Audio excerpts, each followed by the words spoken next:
he taught daily in the temple, but the chief priests and the scribes and the chief of the people sought to destroy him, and could not find what they might do. For all the people were very attentive to hear him. Now the people that were upset the most were the scribes, the Pharisees, those that were in the high positions. Why? Because here, as we begin to look, he upset the apple cart of a lot of people. The temple had become a place where it was nothing more than simply just making money. You know what? Oftentimes, our television evangelists that are on TV, that's the main goal that they have.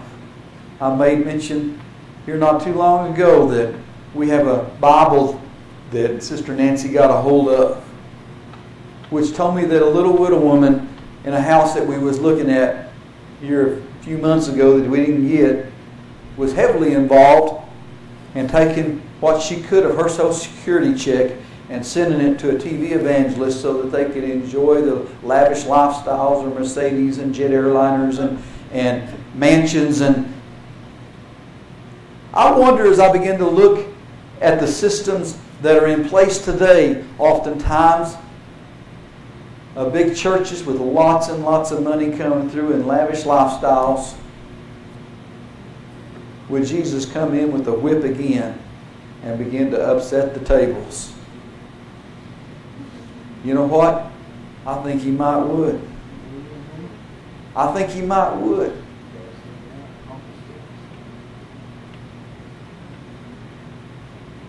You go to messing with people's finances, especially when they're dealing with big bucks, they're going to start looking to see what they can do to destroy you. They're going to start looking to see what they can do to destroy you. But they could not find what they because there was absolutely no fault in Jesus. You can't find any fault in him. If you want to look and find somebody to be like, don't be like Brother Price. Don't be like Brother Moon. Don't be like Brother Jerry.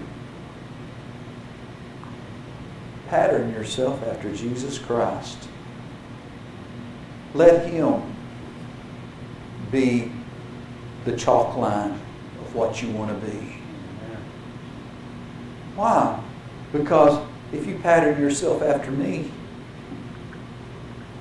you may find that chalk line a little short of what we really should be.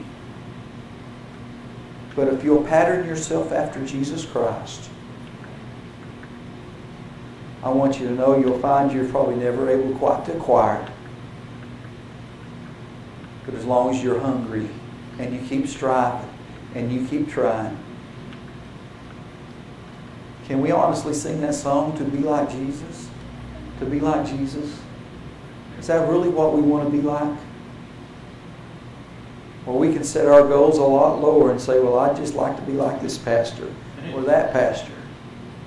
And I'm telling you, we're setting our sights a whole lot lower when people look at a pastor and they say, well, I just simply want to be like him and follow after him. We set our sights so much lower. But oftentimes we keep our sights on Jesus. We'll keep a lot of things blinded out of our sight. There's a lot of things that we'll never see. I'm convinced without a shadow of doubt that if we keep our eyes on Jesus, that we'll not see a lot of faults that we would have seen if we was looking for them. We find them because our eyes aren't on Jesus. Anybody else tonight got anything?